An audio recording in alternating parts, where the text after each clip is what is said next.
இதுதாங்க கருப்பு பூண்டு. தனியாக இந்த பூண்டு விளையும் போதே கருப்பாக விளையுமா அப்படின்னு கேட்டிங்கன்னா அப்படி இல்லை.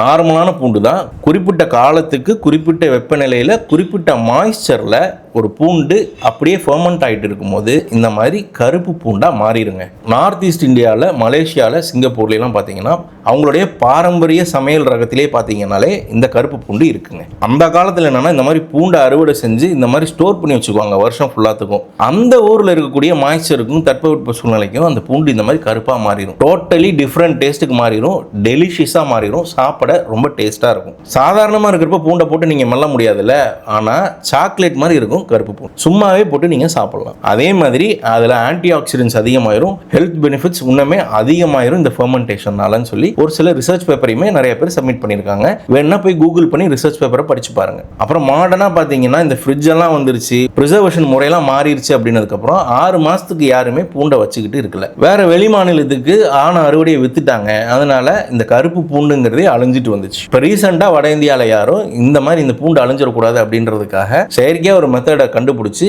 கருப்பு பூண்டை தயாரிக்கிறதுக்கும் ஒரு மெத்தடை கண்டுபிடிச்சி வச்சிருக்காரு. நாம அதை தொட்டு வாங்காம இந்த மாதிரி 6 மாதம் ஏஜ் ஆகி ஃபெர்மெண்ட் ஆன கருப்பு பூண்டே கொஞ்சம் நம்ம வாங்கி செய்யணும், இதில் டிஃப்ரெண்ட்டாக செய்யணும்னு சொல்லி நாங்கள் கிளிஃபனியில் போட்டு ஊற வச்சுமே வச்சுருக்கோம். ரொம்ப டேஸ்ட்டாக இருக்கும், நிறைய பெனிஃபிட்ஸ் கொடுக்கும். இந்த பொருள் வேணும்னா எங்களுடைய வெப்சைட்டில் அவைலபிளாக இருக்குது. வேணுங்கிறவங்க வாங்கிக்கலாம். நன்றிங்க.